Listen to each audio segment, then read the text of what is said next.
Okay, we've gone back to the starting point again. Okay, or basically effectively gone nowhere. Okay, so that's how we would deal with the zero vector and the addition of opposite vectors. Notice that we've lined them up head to tail, even though they're not right on top of each other. If we go along this vector to this point, this is the same point where we travel along vector negative A back to where we started from. So they are lined up head to tail to give us the resultant zero vector. We can also add vectors if we have, instead of just stating the vector name like this, if we have point-to-point vectors and we have, say, vector AB here, and then we're adding another vector, this vector would be vector BC. So because where this vector ends and this vector begins, that has to have the same point. It's the same terminal point for the first vector and the same initial point for the second vector. So this equation, if we were to add these two vectors together, that would be vector AB plus vector BC. And of course, as we saw previously, from where we begin to where we end, that's the resultant vector. And in this case, that would be resultant vector AC. Okay, notice that these two endpoints are the same because we end one vector where we begin the next one, so obviously that's the same point. Okay, so that's where we have to have the same label of the point there, so it would be vector AB.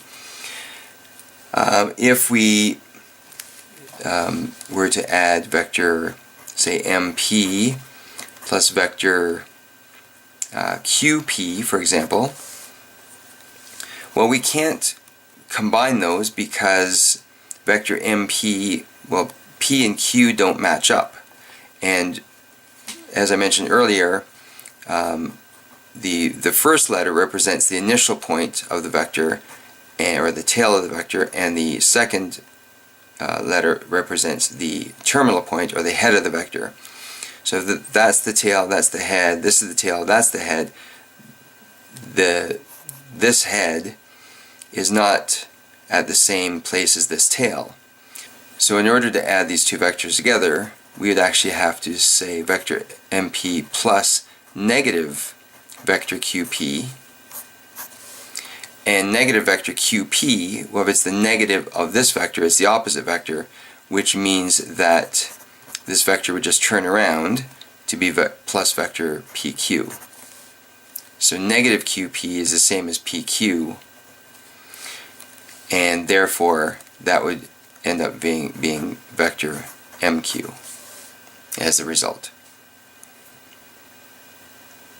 Okay, so in this situation, if we had vector MP like this, maybe, and vector QP might be like this, well, those two vectors are going head to head, and we can't do that. So we'd have to turn this vector QP around, so we'd need negative vector QP, which actually ends up being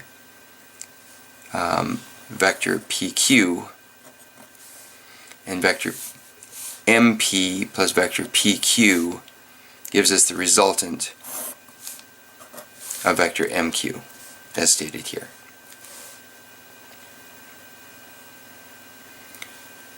So I believe that's about the end of what we're the main ideas of vectors for now. Nope, sorry, there's one last thing I have to mention, and that is in terms of scalar multiplication.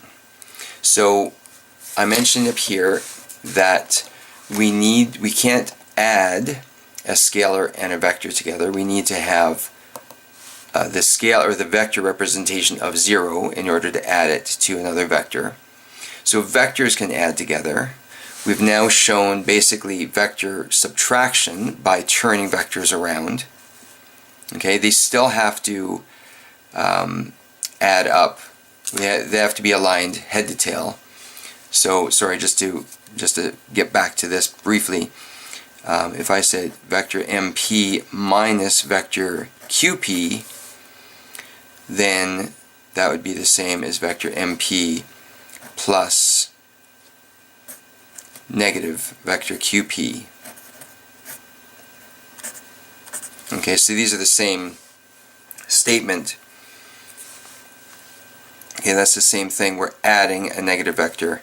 So we don't subtract vectors. I mean, I guess we could subtract vectors, but I prefer to show them as adding the negative vector, and then when we add the negative vector, we end up adding the vector that's been turned around to give us vector MP plus vector PQ, which, as shown earlier, that is vector MQ.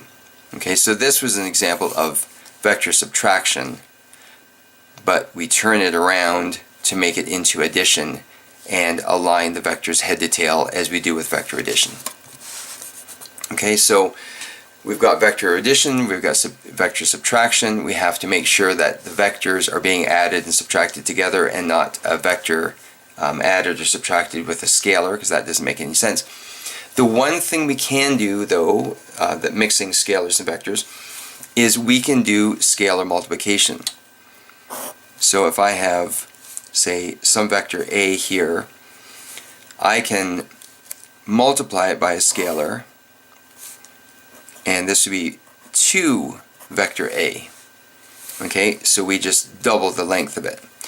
When we use scalar multiplication, that doesn't change the direction of the vector. It doesn't change the gradient of it at all. So this might be vector B, and then I could multiply by, say, negative a half, and I could say negative a half vector B. That would turn this vector around and shrink it in size, but it's got the same gradient. They're still parallel. So the scalar can't change the direction of the vector, besides making it an opposite direction. It can only change the size of the vector. Okay, so that is our scalar multiplication that we can do with vectors. Okay, so we've got the vector addition, vector subtraction, and scalar multiplication of vectors. Okay, so that's about all we have for lessons A and B for chapter 12. There's a lot of work that can be practiced here, and these are the questions that I'd like you to work on. We'll work on most of these during class tomorrow after the examples we look through. But if you want to take a quick glance at them, you can go ahead and do that, and kind of have an idea of what you'll be doing when you complete these questions for practice.